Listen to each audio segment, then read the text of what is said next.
Como nós cristãos fomos enganados por tanto tempo sobre o uso da força, como inúmeras vezes, não ser violento é a exata expressão da covardia e da falta de amor. Portanto, deixe-me mostrar aqui três momentos em que na Bíblia nós vemos que usar a força, ser brabo, é dever. E talvez as duas primeiras aí você concorde facilmente comigo, mas a última pode gerar polêmica para alguns, mas vamos lá. É muito claro para mim isso. Vamos lá. Curta, comente, se inscreva. Bora para mais um vídeo. Se alguém lhe der um tapa, vire o rosto, disse Jesus.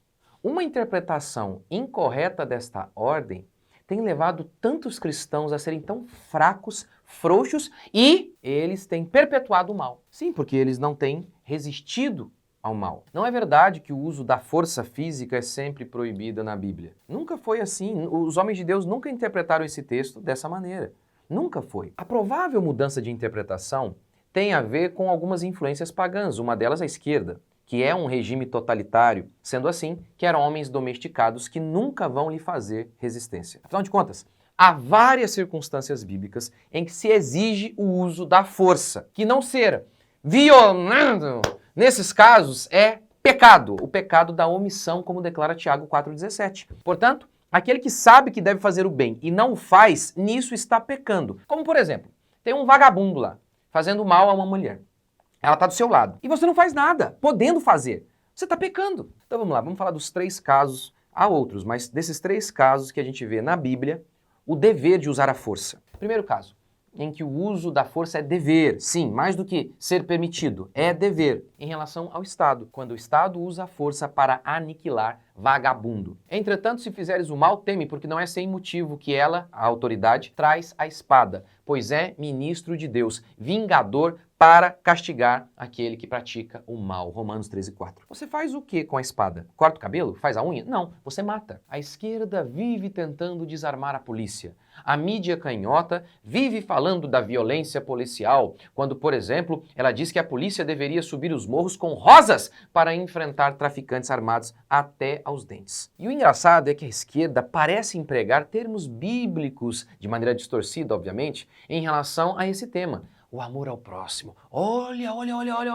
A violência não se coíbe com violência, dizem eles. E o amor resolve todas as coisas. Ora, a Bíblia, ela fala em regeneração. Ela fala em amor, em perdão de pecados. Ela relata a mudança dos piores criminosos, de homens violentos e sanguinários, como Davi, que por um momento foi sim sanguinário. A Bíblia fala do rei Manassés, que foi um assassino em larga escala. A Bíblia fala do ladrão na cruz. E a Bíblia fala então sobre esses exemplos, mostra para nós esses exemplos de homens violentos que foram convertidos. Por tudo isso então, a esquerda se infiltra na igreja e como Satanás distorceu as palavras de Jesus, ela também distorce para defender o mal, para defender a perpetuação de bandidos. Sim, até o pior bandido pode encontrar redenção e perdão, pois o único pecado imperdoável é a blasfêmia contra o Espírito Santo. No entanto, a Bíblia também fala, como neste caso, do uso da força com o objetivo de parar o homem mau.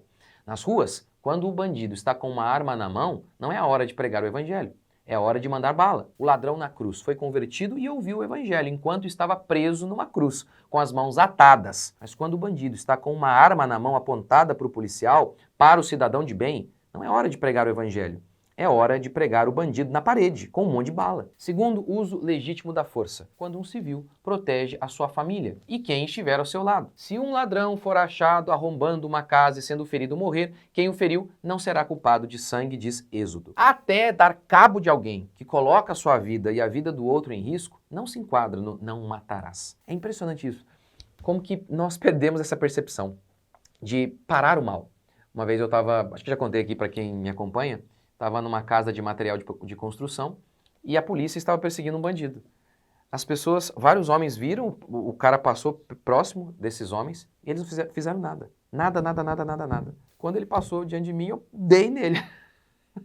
O imobilizei e o entreguei para a polícia. O feminismo, ele taxou a masculinidade como ruim. Pastores, cooptados pela esquerda, dizendo apenas ame o inimigo, eles também propagam essa ideia de que nós nunca podemos usar a força. E o governo, desarmando a população e dizendo não reaja, tudo isso capou os homens. Nos Estados Unidos, a segunda emenda à Constituição garante ao povo o direito de andar armado e até de montar milícia. O objetivo principal não era se proteger do ladrão de galinha, mas se proteger do Estado, caso o Estado se torne ditatorial, sendo necessária uma milícia bem regulada para a segurança de um Estado livre. O direito do povo de possuir e portar armas não será infringido. Os americanos entendiam que o Estado tem uma tendência a se tornar opressor. E é nessa hora que diálogos democráticos não resolverão. Por quê? Ora, porque a democracia já foi perdida quando um Estado totalitário se instalou. Sendo assim, somente a força para restabelecer a liberdade. Terceiro uso da força, e aqui não força física necessariamente, mas o uso da força no discurso. Você nota que os profetas, os apóstolos e Jesus, eles pregaram sobre a graça, eles falaram e viviam o amor, ao mesmo tempo em que eles resistiam aos falsos, porque isso é amor. E eles usaram de uma linguagem bem violenta contra os falsos profetas. Paulo os chamou de cães, Jesus os chamou de raça de víboras, de caixão fedido de vermes. Por quê? Porque canalhas só respeitam uma coisa: força. Eles não são convencidos por argumentos. Eles são canalhas que devem ser combatidos. Eu já processei, eu fui processado 5 vezes e estou processando. A gente já começamos a processar, é que demora um pouquinho, mas já processamos esquerdistas, pseudos doutores e até pastores que me ameaçaram e me chamaram de criminoso. E um dos motivos, o grande motivo, para falar a verdade, é justamente para que eu continuasse a pregar. Porque o tempo todo, até pastores ficavam me ameaçando, tentando me intimidar, para que os processos, inclusive, eram para que eu fosse preso. Então, o tempo todo me ameaçando, o tempo todo tentando me calar, mentindo a meu respeito. Obviamente, isso atrapalha o meu trabalho, me impede de continuar pregando. E aí eu falei, não, isso não é certo. Não, isso não é certo, não é certo. Não aceito mais isso, não. Não aceito que essa galera fique distorcendo o amor ao próximo aí, inclusive pastores se utilizando de uma distorção lá do texto de Paulo em Corinto, que não pode levar para a justiça, para perpetuar o mal, para mentir contra mim. Eu falei, não, isso atrapalha a pregação. Eu falei, não, vou processar todo mundo. Me chamou de criminoso, vou processar. Eu lembro quando eu falei sobre... O primeiro processo foi em relação ao movimento LGBT. E o meu Instagram se tornou a Avenida Paulista em dia de parada gay. Me ameaçando minha família, me chamando de criminoso, falando que ia me pegar na rua e por aí vai. Vamos botar você na cadeia. Eu falei, vou processar todo mundo que está cometendo crime contra mim. Acabou.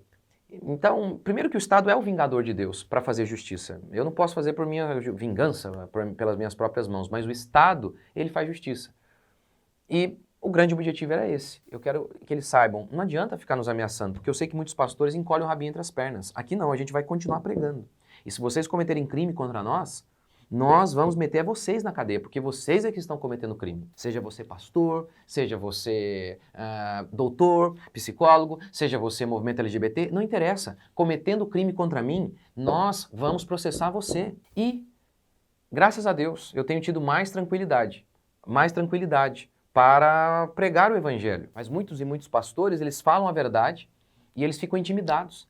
E não apenas eles ficam em silêncio, como eles retiram aquilo que eles falaram, tiram vídeo, pedem desculpa. Você não pode pedir desculpa por falar a verdade, porque canalhas, eles não se importam com nada, eles não se importam com argumentos, eles não se importam com lógica, eles não se importam com pedido de perdão. Eles querem destruir. Canalhas, sejam eles bandidos, sejam eles péssimos políticos ou falsos pastores, não são parados via argumentação. São parados somente pelo uso da força, ainda que seja o uso da força do discurso. E o melhor exemplo disso é o famigerado Acordo de Munique, estabelecido em setembro de 1938. A Inglaterra se submeteu às exigências de um cafajeste. Hitler organizou a reunião e conseguiu o que ele queria: a anexação dos Sudetos, região da atual República Tcheca, com a promessa de que seria a última reivindicação territorial. Chamberlain, então primeiro-ministro da Inglaterra, aceitou. E às vezes nós fazemos isso, não é? Em nome da paz, aceitamos a injustiça. O problema é que muitas vezes a paz, conquistada pela frouxidão, é momentânea. Ela traz a guerra. E foi o que Winston Churchill disse: entre a desonra e a guerra, escolheram a desonra e terão a guerra. Entre a desonra de ceder a um canalha e fazer a guerra, vocês escolheram a desonra. E agora, vocês terão a desonra e também a guerra. Pouco tempo depois, em 10 de março de 1939, Hitler invadiu a Tchecoslováquia e em 1º de setembro invadiu a Polônia. E assim começou a Segunda Guerra Mundial. Na sala de exposições dos Arquivos Federais em Moscou esteve funcionando a mostra Munique, 38, o limiar da catástrofe. Lá era possível ler: é impossível manter a paz cedendo constantemente ao agressor, pois a partir disso seus apetites só crescem. O provérbio latino é antigo, mas sempre atual. Si vis pacem para bellum. Se quer paz, arme-se para a guerra. Se possível, quanto depender de vós, tende paz com todos os homens, disse Paulo. É que às vezes não é possível. Canalhas não ligam para argumentos, para a lógica, eles são canalhas. Portanto, o que nós precisamos entender é que precisamos ser fortes. O que eu sempre digo para as irmãs é que, diante de alguns homens que são aparentemente querem demonstrar algum tipo de violência, que essas irmãs têm que ser fortes, ter o uso da força. Que elas têm que se posicionar assim, ó. Enfrente-os e diga o seguinte: se você ameaçar levantar a mão para mim, eu vou acabar com você. Eu vou chamar meu pai, o meu irmão, a polícia, a NASA, o Capitão América, mas você não ameace. Não pense em um instante, por um instante, em colocar um dedo em mim. Sabe por quê? Não é verdade que os homens são opressores e mais pecadores do que as mulheres. Mas eles são pecadores, sim.